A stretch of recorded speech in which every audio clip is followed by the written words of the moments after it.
شریعت میں بارات کا صحیح طریقہ، شریعت میں بارات کا کیا حکم ہے، دلہن کی رخصتی کا مسنون طریقہ کیا ہے، کیا یہ لازم ہے کہ دلہن کے گھر والے خود اپنی بہن بیٹی دولہا کے گھر لے کر جائیں؟ اگر دلہن کے گھر والوں کے مطالبے پر دولہا کے گھر والے جا کر دلہن اپنے گھر لے آئیں تو شرعاً کیسا ہے؟ عبداللہ صاحب 4 صدہ سے۔ دیکھیں بارات تو اسلام میں ہے ہی نہیں، یہ تو صحابہ کے دور میں تھا ہی نہیں، 2 بسیں بھر کے آ رہی ہیں اور لڑکی والوں کا کھانا کھا کے جا رہے ہیں، یہ تو بالکل ہی فضول رسم ہے اور ہندوانہ رسم ہے۔ اصولی طور پر شریعت میں جو ہے، جو سنت طریقہ ہے، بیٹی یا بہن کا نکاح ہو گیا جی، مسجد میں ہو گیا، مجمع کے سامنے ہو گیا، یا چند افراد بلا لیں آپ، نکاح کے بعد سب لوگ پتلی گلی سے نکل جائیں، اپنے اپنے گھروں کو چلے جائیں، کوئی کھانا پینا نہیں، کچھ بھی نہیں، بس نکاح کی محفل میں شریک ہو کے نکل لیں۔ لڑکے والے اس میں چھوارے بانٹنا چاہیں تو اچھی بات ہے۔ سارے پتلی گلی سے جب اپنے گھر چلے گئے، اس کے بعد جب رخصتی کا ٹائم آئے گا تو لڑکا اپنی اماں بہن کے ساتھ آ جائے، 2-4 افراد کے ساتھ آ جائے۔ اس ٹائم پہ اگر وہ اتفاق سے ایسے ٹائم پہ آئے کہ کھانے کا ٹائم ہے تو ان کو کھانا کھلا دیا لڑکی والوں نے معزز مہمان سمجھ کے، تو بھی حرج نہیں ہے، برات نہیں کہلائے گی، برات تو وہ ہوتی ہے جو پورے بسیں بھر کے آ رہی ہوتی ہیں۔ تو یہ 4-6 افراد یا 2-4 افراد دلہن کو لینے آئے تھے، ان کو چائے کا پوچھ لیں، کھانے کا پوچھ لیں، کھا لیں ٹھیک ہے، نہیں کھائیں تو بھی ٹھیک ہے، دلہن کو بٹھایا اور نکل لیے، یہ طریقہ ہونا چاہیے۔ اور اگر کسی کے ایسی رسم ہو کہ باپ خود بیٹی کو دولہا کے گھر چھوڑنے جاتا ہے تو اس میں بھی کوئی خرابی نہیں ہے، کوئی ناجائز ہونے کی کوئی دلیل نہیں ہے، بلکہ اس میں یہ اس لیے نسبتاً بہتر ہے کہ اس میں جو بارات کا کھانا جو تھوڑا بہت لڑکی والوں کے ذمہ تھا وہ بھی، اس سے بھی بچت ہو جائے گی، کیونکہ لڑکی کے گھر میں پبلک آئے گی ہی نہیں، تو باپ اپنی بیٹی کو خود یا بھائی اپنی بہن کو خود پہنچا کے آ جائے گا، الٹا وہاں جا کے کھا کے آئے گا، یہ زیادہ اچھا ہے۔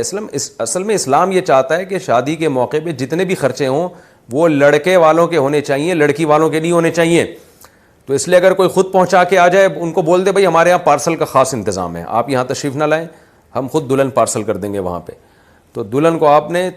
باپ خود پہنچا کے آ جائے تو بھی ٹھیک ہے۔ بہرحال پہلی بات بھی ٹھیک ہے، بعض دفعہ بعض خاندانوں میں باپ اور بھائی سے حیا کر رہے ہوتے ہیں کہ ہم اپنی بہن کو خود کیوں پہنچا کے آئیں، تو اس میں ٹھیک ہے دولہا آ جائے، لیکن وہ پورا ٹبر لے کے نہ آئے، پوری بسیں بھر کے نہ لائے۔ بارات کی جو ایک ہندوانہ رسم ہے یہ مسلمانوں میں، تبھی آپ دیکھ لیں نا، مسلمانوں کے وہ ممالک یا وہ قومیں جو ہندوؤں کے ساتھ جن کا اختلاط نہیں ہوا، رہی نہیں ہے، ان میں یہ بارات کی رسم ہے ہی نہیں۔ وزیرستان میں جا کے دیکھیں، وانا میں، شمالی وزیرستان، جنوبی وزیرستان، وہاں یہ بارات جانتے ہی نہیں ہے ہوتی کیا ہے۔ سعودی عرب میں جا کے دیکھیں، وہاں نہیں جانتے کہ بارات کیا ہوتی ہے۔ تو جہاں جو مسلمان قومیں ہندوؤں کے ساتھ رہی ہیں ان میں یہ بارات کی لعنت ہے، ورنہ یہ لعنت مسلمان قوم کی ہے نہیں، اصل میں یہ امپورٹ چیز ہے، یہ ہماری اپنا کلچر نہیں ہے۔ تو ہاں ولیمہ ہے اسلام میں، اگلے دن سارے پہنچ جائیں لڑکے والے کے گھر کہ بھائی اب کھلا تو کھانا۔ تو اور ویسے بھی دیکھیں، یہ باپ کو اگرچہ خوشی ہوتی ہے کہ میری بیٹی کا گھر بس رہا ہے، لیکن بیٹی تو اس دن تو گھر سے رخصت ہو رہی ہے نا، وہ دن تو باپ اور بھائی کے لیے غم کا دن ہوتا ہے، اس میں ان کو کہنا کہ پبلک کو جمع کر کے کھانے کھلائیں، یہ ویسے بھی ایک اس کے خلاف ہے، مروت کے بھی خلاف ہے، اور یہ نیچر کے خلاف ہے، کیونکہ جس دن بیٹی کی رخصتی ہوتی ہے وہ دن باپ اور بھائیوں کے لیے غم کا دن ہوتا ہے، ان کے گھر سے ایک فرد کم ہو رہا ہے۔ خوش تو اس لیے ہوتے ہیں فیوچر کے لحاظ سے، اس کی مثال ہے آپ کا بیٹا امریکہ جا رہا ہے 10 سال کے لیے، تو آپ خوش تو ہیں کہ بچے کا فیوچر بن رہا ہے، لیکن اس کو رخصت کرتے ہوئے آپ کو رخصت کرتے ہوئے تھوڑی خوش ہوتے ہو، اس لیے کہ آپ کا ایک دوست، آپ کا بھائی آپ سے جدا ہو رہا ہے، آپ کی اولاد آپ سے جدا ہو رہی ہے۔ تو اسی طرح جب بیٹی یا بہن گھر سے رخصت ہو تو اس دن کھانا کھلانے کا نہیں دن ہوتا، وہ باپ اور بھائیوں کو چاہیے کھانا وانا نہ کھلائیں، بس بولیں بھائی ٹھیک ہے اپنی امانت لے کے جاؤ، کل ہم تمہارے یہاں پہنچ رہے ہیں، تمہیں خوشی ہوئی ہے تمہارے گھر میں ایک فرد کا اضافہ ہوا ہے، تمہاری شادی ہو گئی ہے،